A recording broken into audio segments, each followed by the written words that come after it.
So many of your participants are new. So traditionally, you can basically consider this on-premise environment as your Oracle applications e-business suite, right? This on-premise environment that you're able to see here on the screen. I hope you guys are able to see my screen, right? The image that I'm going to display over here, correct? Yes. So yes, we are able to see your screen. Yes, this on-premise environment, you can consider it as your traditional Oracle e-business suite environment, where you would like to go ahead and manage your networking, your database storage, your application servers, your database servers, your virtualization of your IT infrastructure. You maintain your OS, you maintain your middleware and the hardware that is required for going ahead and have a smooth running of your application. You also need to make sure that your production environment should always be up, and you are basically monitoring your runtime of your application closely. And you also need to make sure about the data that is being consumed. Your database server will always be associated with a specific set of data limitation, and it also make sure that that is also being taken care, and your application should always be up and running. That is what you need to maintain in your EBS environment, where you require a dedicated DBAs or your dedicated network administrators to basically go ahead and take care of all these options or all these operations that we used to perform in your traditional EBS environment. But coming to the cloud environment, you have three different types of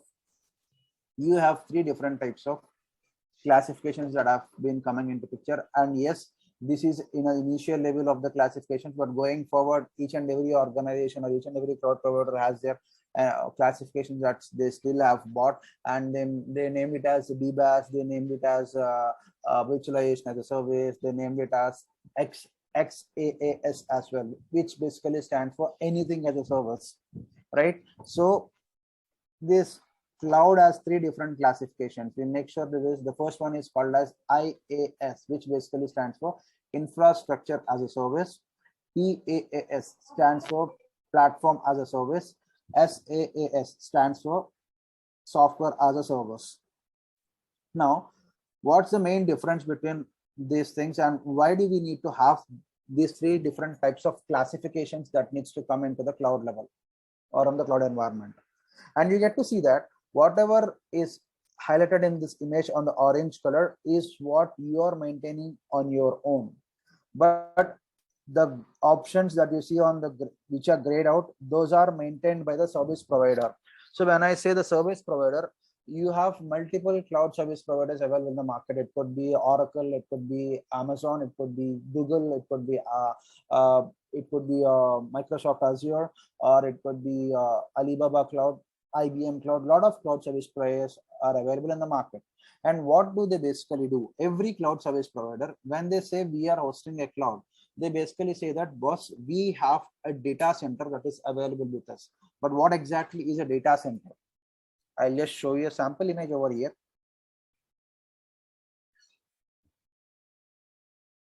So what exactly is a data center? Let me just go to the images. Let me filter more, and I'll just say tools. Size would be large.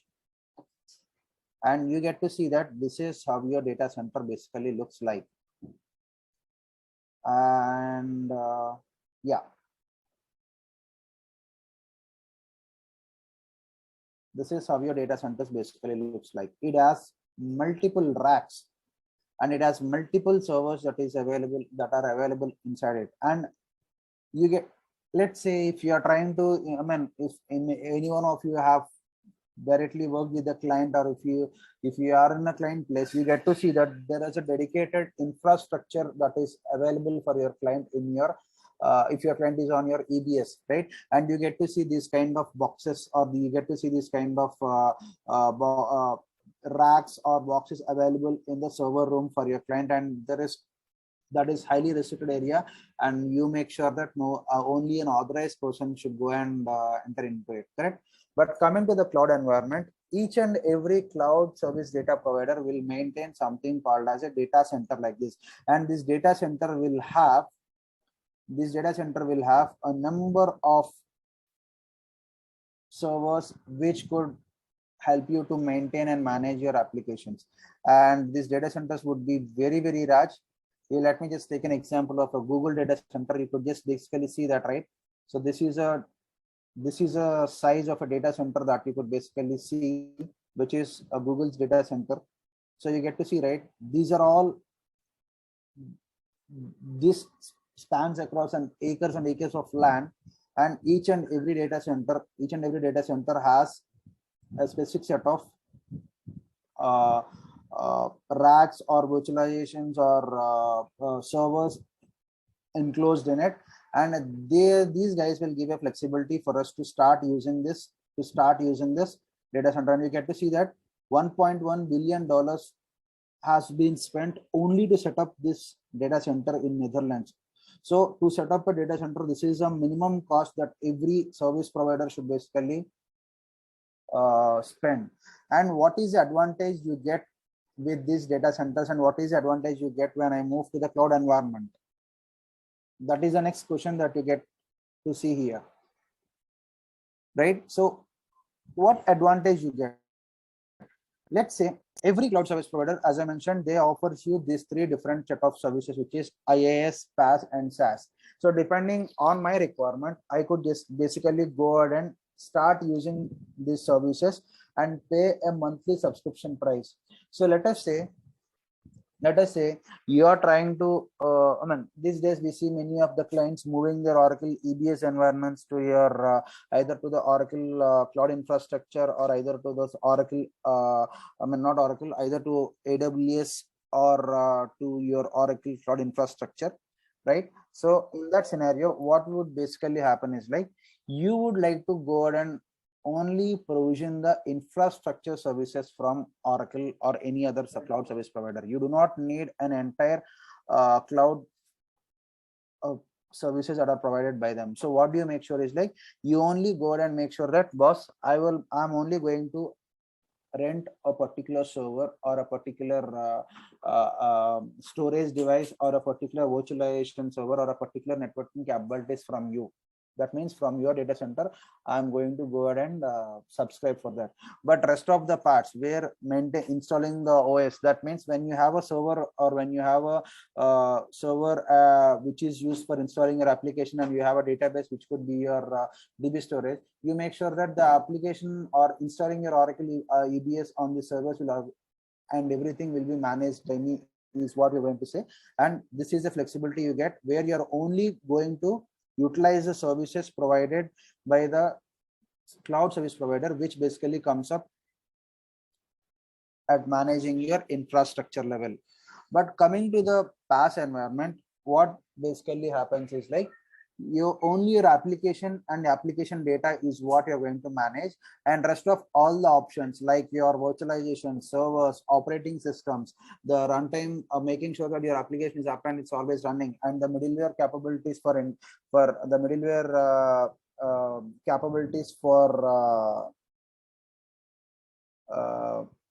establishing the middleware capabilities for establishing the integrations and everything will be managed by your cloud service provider only. You don't need to you don't need to deal with any of these operations. So if any people have experience working with Informatica or SOA, you get to see that when you're working with SOA, you need to go and install Oracle JDeveloper, and once you install this Oracle JDeveloper, you need to just go ahead and configure it to use the Oracle SOA extension. And once the SOA extension has been configured, then you try to go ahead and connect with multiple systems and establish your integrations between multiple systems using your BPEL notations, and then you just go ahead and try to develop your integrations, right? And there you are trying to manage your connections, you are trying to make sure that your SOA server is up and running, your WebLogic server is up and running, because your SOA is quite tightly coupled with WebLogic servers. Your WebLogic server is up and running, and everything is maintained and managed by you. But on the PaaS side, what I'm trying to do is, like, I do not want to manage anything. I only wanted to use the application, or I only wanted to use the tool, is what you're trying to say. And you're also making sure that whatever is the data required for managing the tool, that is what you're trying to handle on your own, but rest of all. So how do I get to know, or how do OIC is giving me this flexibility to integrate these applications which are hosted on cloud or on premise? The option that is used is something called as adapters. OIC has some pre-built adapters available for you, right? It has a pre-built adapters that are shipped by Oracle by default. And let me just open my notepad and I'll just give you some details. What are these adapters? Your adapters are the one which are pre-built by Oracle, available in OIC, and these adapters, using these adapters, we will create connections in OIC and communicate with the external systems. This external system could be either on cloud or on premise. So there are specific set of adapters that are available by Oracle. So you get to see all these adapters that are available by Oracle, and these adapters will give you a flexibility to go ahead and create connections. And you get to see integrations window, which will provide you a flexibility to create an integration. Connections window will give you a flexibility to go and create a connections. Lookup can be used to create a lookup in OIC. Packages will be used to go ahead and club integrations into packages. Agents are the one which comes into picture, where you can establish communication between on-premise environments. Adapters are pre-built by Oracle, and libraries are the one which basically gives you flexibility to go ahead and write any custom JavaScript over here if required. It is not mandatory, but if required. So I have seen some clients, even if there are some options which are available by default by OIC, just to simplify the process, they would like, if they are expert in Java, they would like to they'll expect us to write some JavaScript and we can use it. But even if you are not doing this, that is not a challenge at all. You can just simply go ahead and perform these operations using multiple functions available in OIC by default.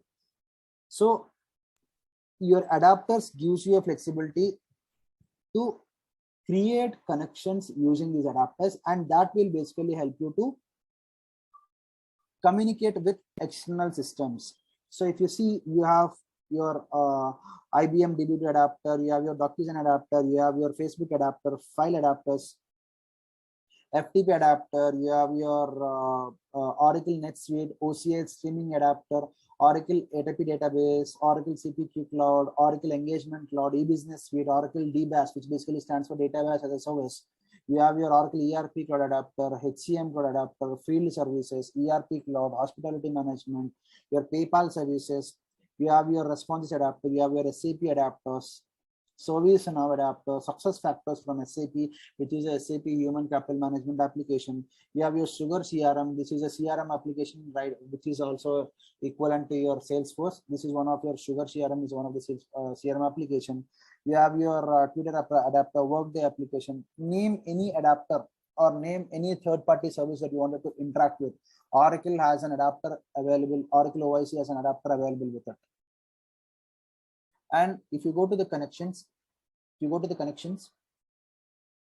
try to create a connection, you get to see the first and foremost step you get to see for creating a connection is to have an adapter chosen. Without choosing an adapter, you cannot go and create a connection at all. So there are multiple database adapters, like your MySQL server, Microsoft SQL server, Oracle database adapter is there, Oracle cloud database is there, which is Oracle DBaaS. You have Oracle ADW and Oracle ATP adapter is there. You have your IBM database adapter coming into picture.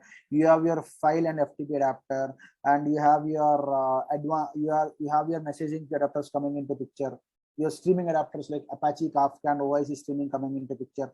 You have your JDE adapter all these adapters are there. And when you wanted to create any connection, the only thing, if you just choose any connection, choose an adapter, just choose the role of connection type and give a username and password and the proper URL. That's it. No need to do anything. And the advantage you get by using these adapters and connections is like, let's say whenever you're trying to integrate any system which is hosted on the cloud or which is a third-party system, the first and foremost thing is like managing the security of your application when you try to connect with it, because you need to provide a username and password credentials. So you need to manage your security. That is the first thing. And second thing is session management. You need to make sure that your session is not getting expired till your integration is completed, right?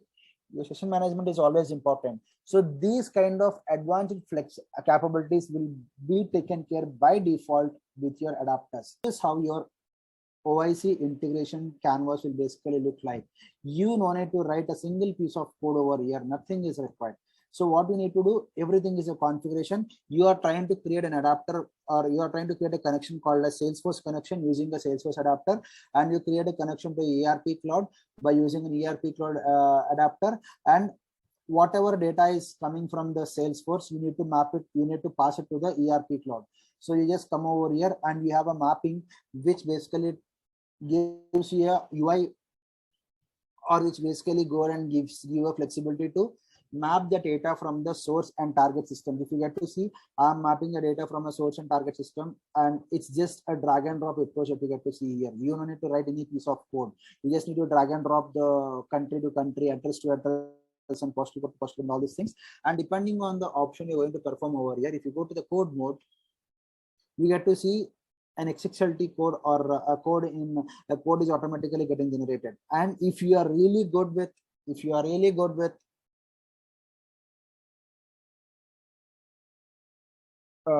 writing your XXLT code, or if you have experience working as a SOA developer or a people experience working on SOA and all, you get to see that you have a flexibility to write your custom code over here, and we can proceed further. And each and every operation that you carry out in your OIC integration development is always a drag and drop and a configuration based approach. And we have something called as integrations and global variables and all available over here. And Oracle will also give you a flexibility to use. Let me just go ahead and see an integration which is in the configured mode. Yeah, Oracle will give us a flexibility to use a lot of options over here. If you get to see, there are some options like actions, right? You have assign activity, data switch activity, mapper activity, stage file activity, calling an under integration from an integration, calling a JavaScript, calling a process cloud service, the looping activities, scope activity, for and while switch is like if and else statement. You have while loop and for each loop. You have your global fault handler activities, and all these things coming into the picture. We will discuss each and everything in detail, and we will see how to use them practically. And as a part of this training, we are not going to cover this B2B part. Okay, we will not cover the B2B part, and we are not going to cover the integration insights. So on the integration insights, if possible, I'll try to give some high level details, but integration insights is not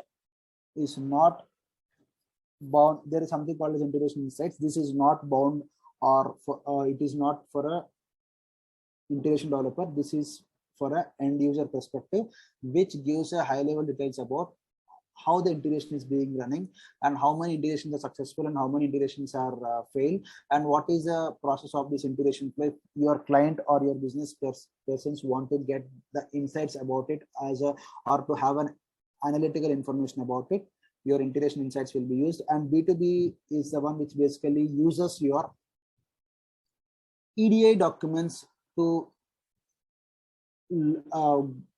establish your interfaces or integration between multiple systems. Even on the EBS environment, some of you might have worked on EDI integrations for PO creation, SO creation, PO and all these options, right? So and also for creating your uh, uh, what do you say, invoices, receipts, etc. You have something called as EDI documents, which are standard across each and every B2B domain. So that B2B, for using those EDI integrations, your B2B will come into picture. And in this training, we are not going to cover B2B and integration insights.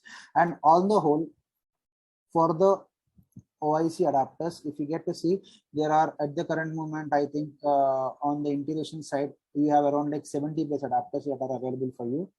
But these adapters are still increasing. So you might have a question saying that I have a third-party system which is available in my client environment, and that third-party system is a client in-house system, and that I could not see that adapter over here in the Oracle OIC.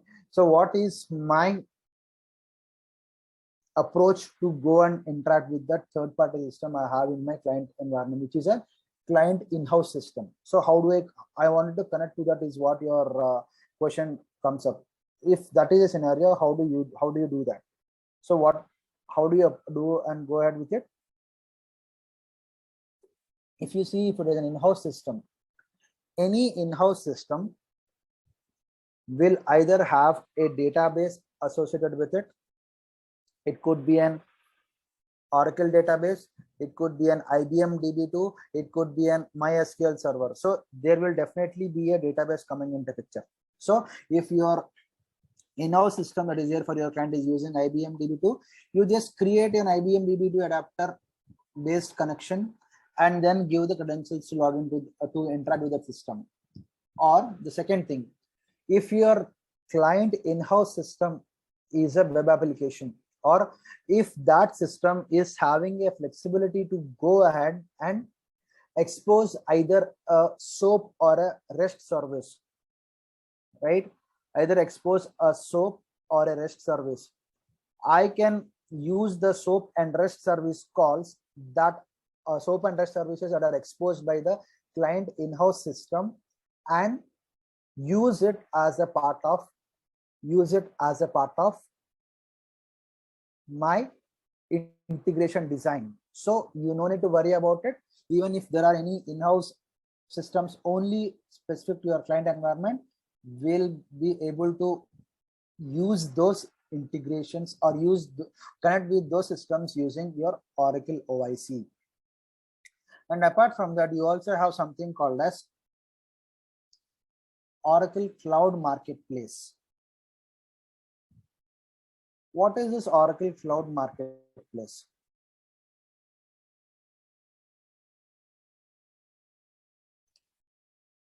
If you go to this Oracle Cloud Marketplace,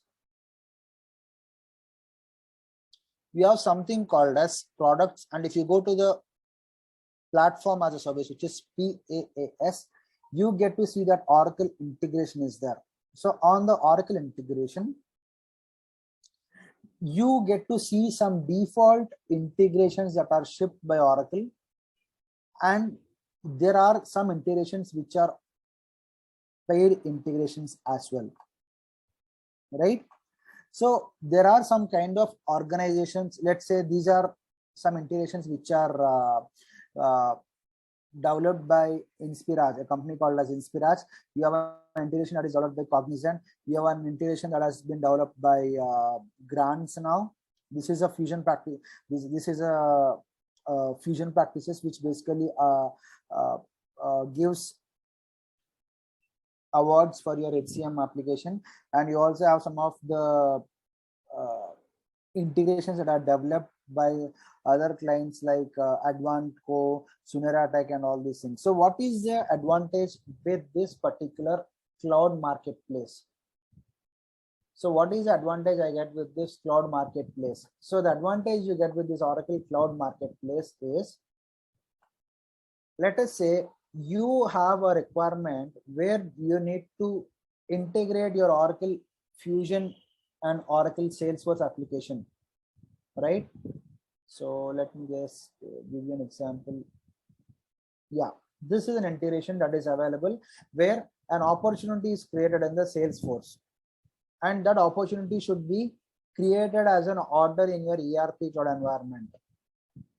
So as a specific set of standard, whatever is a communication type or what kind of data should be exchanged between the Salesforce system and then the ERP cloud system, with the bare minimum requirements, a basic integration would be developed by Oracle. And you can, if you have a proper Oracle cloud account, you can just get this application and you can just start using this application. And they'll also give you the details about the integration flow, how this integration flow basically looks like and everything. You get to see the details.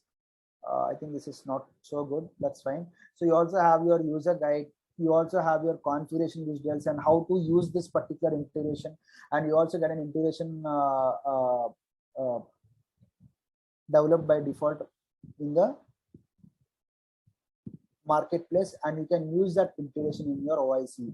What is the advantage you get out of it? The advantage, me being a developer, what I get is, if I'm taking around like 2 to 3 weeks of time to develop an integration between Salesforce to Oracle ERP Cloud, by using the pre-built recipes that are available or pre-built integration that are available in the Oracle Cloud Marketplace, what is the advantage I get is, I get a flexibility to go ahead and minimize my development time, because I can use this base integration.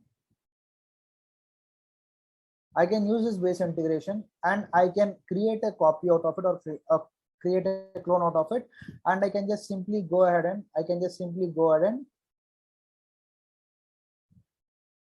do the configurations or changes as per my requirements. I do not need to build everything from scratch, isn't it? So that's the advantage you get out of it. And there are some other pre-built integrations and recipes available by Oracle, and I'll just give you a link that will be helpful for you to show that. Just give me a minute, guys. I'm just trying to get that link for you guys. Just allow me a moment.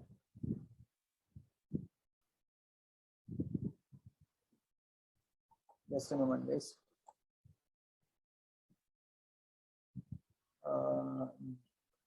Where is that link? I'm just trying to get that link from.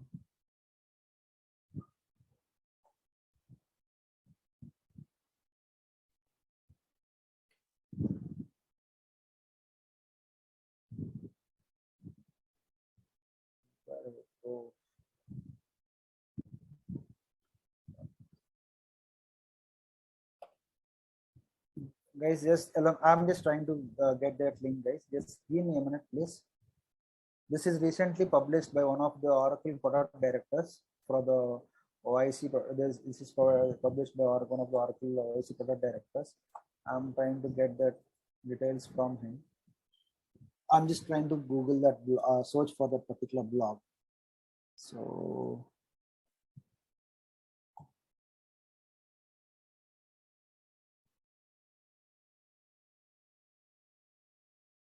yeah, got it.